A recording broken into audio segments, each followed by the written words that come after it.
5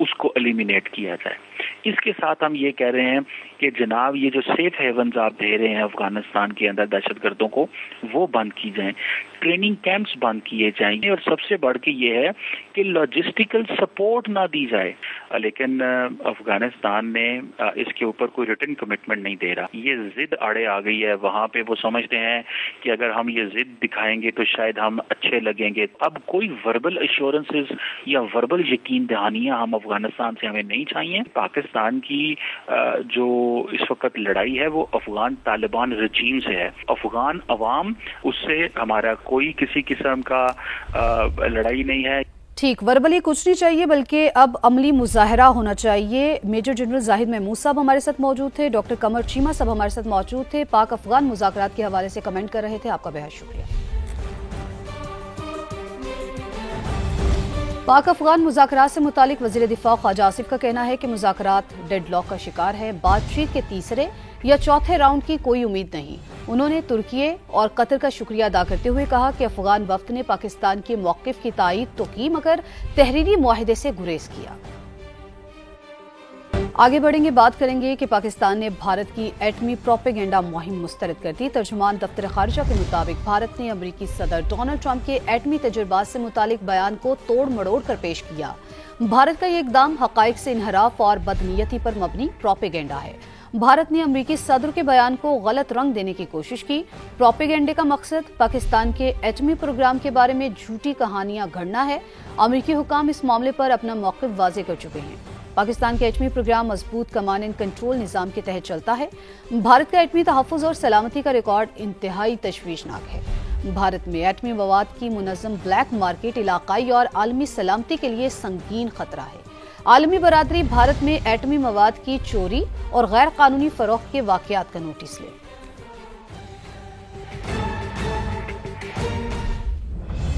نائب وزیر اعظم اور وزیر خارجہ اسحاق ڈار سے امریکی ناظم الامور نیٹلی بیکر کی ملاقات. باہمی تعلقات, علاقائی اور عالمی امور پر تبادلہ خیال کیا گیا. اسحاق ڈار نے پاک امریکہ تعلقات میں مثبت پیش رفت پر اظہار اطمینان کیا. ملاقات میں فلسطین اور مشرق وسطی میں امن و استحکام کی کوششوں پر بھی تبادلہ خیال کیا.